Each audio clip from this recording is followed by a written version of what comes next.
Assalamualaikum warahmatullahi wabarakatuh. Kita berjumpa dalam mata kuliah dasar-dasar oceanografi dan ini adalah materi tentang bagaimana laut terbentuk. Coming up. Bagian 1, bumi.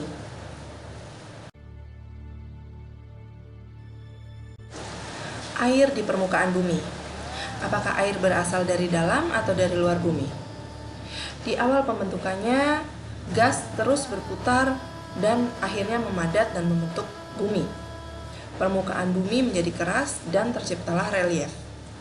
Lalu di atas permukaan bumi ada gas-gas lain yang masih melindungi bumi dari ruang angkasa. Dan ketika ada benda-benda langit atau ruang angkasa lain yang memasuki atmosfer bumi, dia akan menciptakan tetesan-tetesan yang jatuh ke permukaan bumi dan menjadi air dan tertampung di permukaan bumi. Dari sinilah air berasal. Jadi air tidak berasal dari dalam bumi, melainkan dari benda-benda dari ruang angkasa. Apakah air berwujud air sejak semula? Awalnya tentu saja tidak berwujud air. Tidak ada air di ruang angkasa kecuali bentuknya adalah bongkahan es. Namun ketika dia berinteraksi dengan atmosfer, es itu meleleh dan menjadi cair di permukaan bumi. Apakah sejak awal tidak ada air? Ya. Pada saat pembentukan awal bumi tidak ada air di permukaan bumi kecuali setelah meteor atau benda-benda angkasa lain memasuki atmosfer bumi. Lalu kok bisa? Kalau sumbernya satu, kenapa bisa ada air tawar dan ada air asin? Itu karena air tawar atau air yang berasal dari bongkahan es dari ruang angkasa ketika memasuki atmosfer bumi dia terserap masuk ke dalam tanah, bukan hanya tertahan di permukaan, dan dia akan membawa banyak partikel yang ketika berkumpul akan mengalami proses dan menjadikannya larut di dalam air yang kita kenal sekarang sebagai air laut. Maka dari itu ada perbedaan antara air laut dengan air tawar, yaitu air laut terasa asin karena dipenuhi dengan unsur-unsur yang lebih kompleks daripada air tawar. Sebelum mempelajari laut, kita perlu belajar tentang bumi. Bumi memiliki lapisan-lapisan. Yang pertama ada lapisan inti bumi, yang kedua ada lapisan mantel, dan ketiga adalah lapisan kerak bumi. Kerak bumi ini dibagi menjadi dua, yaitu bagian kerak benua dan kerak lautan. Secara rinci dia bisa dibagi lagi, di mana bagian inti itu terdiri dari bagian inti dalam dan inti luar. Sementara bagian mantel, dia terbagi menjadi mesosfer dan astenosfer. Lapisan litosfer sendiri, selain terdiri dari kerak benua dan kerak lautan, dia juga terdiri dari hidrosfer, yaitu bagian air yang terdapat di permukaan bumi. Dan ada satu bagian lagi, satu lapisan lagi yang tidak tergambar di sini adalah lapisan atmosfer, yaitu gas atau udara yang mengelilingi bumi. Kita bisa lihat rincian lapisan-lapisan bumi di sini. Inti bumi, diameternya tidak terlalu tebal, tapi karakteristiknya padat. Sementara inti luar memiliki karakteristik cair, namun lebih tebal daripada inti padatannya. Bagian mantel juga demikian. Bagian mesosfer lebih tebal daripada astenosfer. Namun yang paling tipis adalah bagian litosfer. Dia hanya setebal maksimal 70 km. Namun dalam pembahasan kita, bagian litosfer inilah yang paling penting. Kenapa? Karena konsistensinya yang keras dan padat, maka bagian litosfer ini dapat mengalami patah. Patahan-patahan litosfer ini akan kita kenal sebagai lempeng. Kita bisa lihat di gambar bumi yang kecil ini, ada beberapa contoh lempeng yang digambarkan di sini. Contohnya ada lempeng Australia, ada lempeng Pasifik, ada lempeng Mikro Fiji, dan ada pula lempeng Asia, lempeng Australia ya, tadi sudah kita sebutkan. Dan lempeng-lempeng ini saling bersinggungan satu sama lain. Maka dari itu bisa dipetakan dengan kita melihat garis-garis biru yang tipis ini, bahwa lempeng ini saling bersinggungan satu sama lain, dan satu gerakan dari lempeng ini akan menyebabkan gerakan pula bagi lempeng yang lain.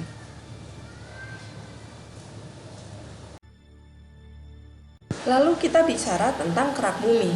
Mengapa dia menjadi bagian penting bagi pembahasan kita?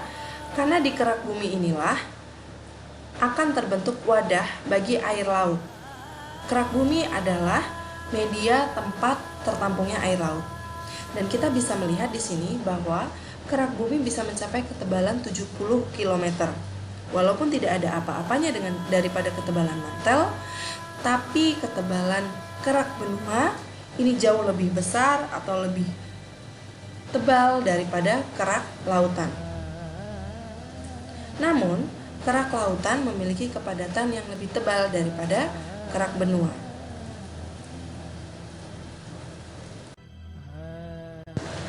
Kerak bumi ini berupa lapisan-lapisan batuan. Jadi, sebelumnya kita akan beranjak dari mantel. Di sini adalah lapisan mantel bumi yang berisi magma cair. Karena tekanan dan suhu yang tinggi, magma akan merangkak naik ke atas apabila ada celah. Kemudian dia akan bergabung dengan batuan beku di bagian atas. Dengan cepat dia akan mengalami pendinginan karena bertemu dengan atmosfer. Nah, setelah dia menjadi batuan beku, dia akan mengalami banyak peristiwa seperti pelapukan dan erosi. Dan karena pelapukan dan erosi ini, maka dia akan mengalami perpindahan posisi yang karena air maupun karena angin. Apapun prosesnya, batuan-batuan ini akan secara perlahan sampai ke laut dan mengalami sedimentasi. Namun, sedimentasi ini tidak hanya terjadi di lautan, bisa juga di daratan. Akan tetapi bila kita bicara sedimentasi di lautan, akan besar kesempatan bagi partikel-partikel batuan tersebut untuk mengalami pemadatan hingga ke bawah, terkubur sampai ke bawah, hingga dia menjadi batuan sedimen. Dan apabila proses ini terus berlanjut, batuan sedimen akan terus terkubur sampai ke bawah dan bertemu dengan suhu dan tekanan yang tinggi dan berubah menjadi batuan metamorf. Batuan metamorf adalah lapisan batuan yang paling dekat dengan lapisan mantel yang berisi magma. Ketika batuan metamorf terus-menerus dekat dengan lapisan mantel yang berisi magma, batuannya akan mencair dan dia kembali menjadi magma yang mungkin akan naik lagi ke permukaan dan menjadi batuan beku.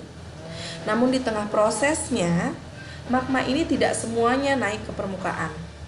Ada pula proses kristalisasi magma yang terjadi di bagian tengah dan menjadi batuan beku dan naik ke atas tanpa melalui celah. Dia terdorong ke atas. Dan di sisi yang lain, baik batuan metamorf maupun batuan sedimen juga tidak semuanya mengikuti siklus yang sama seperti tadi, tidak 100%. Ada pula bagian-bagian dari batuan metamorf dan batuan sedimen yang perlahan terangkat naik ke permukaan tanpa melalui proses menjadi magma. Jadi ini adalah siklus batuan yang prosesnya memakan waktu tidak sebentar, bisa mencapai jutaan tahun. Lalu, apakah yang terjadi dengan magma yang mencoba naik ke atas dan bagaimana pengaruhnya dengan litosfer? Kita bisa lihat di gambar yang pertama. Di gambar pertama ini kita bisa melihat bahwa magma yang naik akan menciptakan retakan di bagian kerak bumi. Jadi kerak bumi ini akan terpecah, ada celah-celah tempat magma ini keluar. Karena kerak bumi itu lebih keras daripada magma, maka yang bisa dilakukan kerak bumi adalah bergeser ke kanan maupun ke kiri. Dan ini menyebabkan celah tempat keluarnya magma menjadi daerah yang lebih rendah. Bukan karena tanahnya turun, tapi lebih karena tanah di sekitarnya meningkat. Dan terciptalah bukit-bukit kecil yang seperti ripple atau seperti gelombang air di atas permukaan air ya. Tapi ini di atas permukaan tanah yang keras. Terjadi gundukan-gundukan. Dan apabila ini terus berlanjut, maka perbukitan-perbukitan akan terus terbentuk dan cekungan air semakin melebar.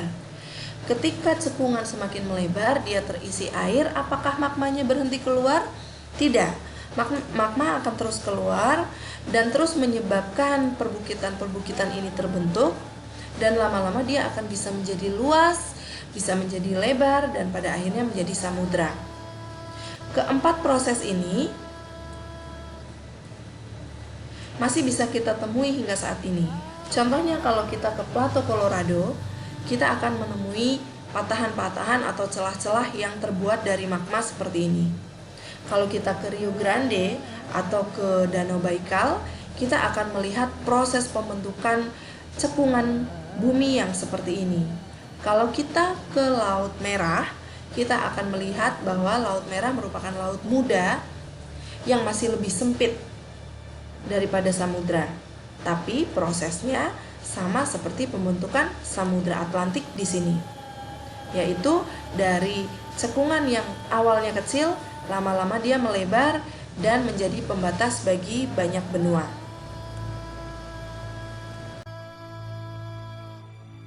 Dengan prosesnya tadi, kita bisa melihat ini adalah contoh dataran Amerika yang dibelah. Jika kita bisa melihat belahan dataran Amerika dan mengukur usianya, maka kita bisa melihat usia-usia itu dari angka-angka yang tertera. Angka-angka ini bukanlah dalam satuan tahun seperti hitungan kita pada normalnya. Ini adalah angka-angka geologis, dan kita bisa melihat bahwa di bagian tengah benua Amerika usianya sangat tua. Di bagian tengah Amerika ini diapit oleh pegunungan Rocky dan pegunungan Appalachian. Karena adanya pegunungan Rocky dan Appalachian ini, bagian tengah dataran Amerika ini terus terdesak. Jika ada magma keluar dari sini, dia mendesak ke kanan. Jika ada magma keluar dari Appalachian, dia mendesak ke kiri. Ada juga yang ke area Pasifik, ada juga yang ke area Atlantik. Tapi desakan yang mengarah ke dataran rendah ini mengakibatkan tanah di dataran rendah ini berusia lebih tua karena selalu merupakan hasil pergeseran dari kanan kirinya. Sementara kita bisa lihat di Atlantic Ocean dan di Pacific Ocean, ini adalah tempat keluarnya magma. Di tempat keluarnya magma, usia lempengan itu paling muda, yaitu hanya 10 dalam ukuran geologis. Lalu dalam ukuran manusia tahun biasa, berapa sih usia dataran Amerika? Usia dataran Amerika saat ini mencapai 3,5 miliar tahun. Sementara di bagian pertemuan lempengan ini, usianya hanya sekitar 160 juta tahun saja.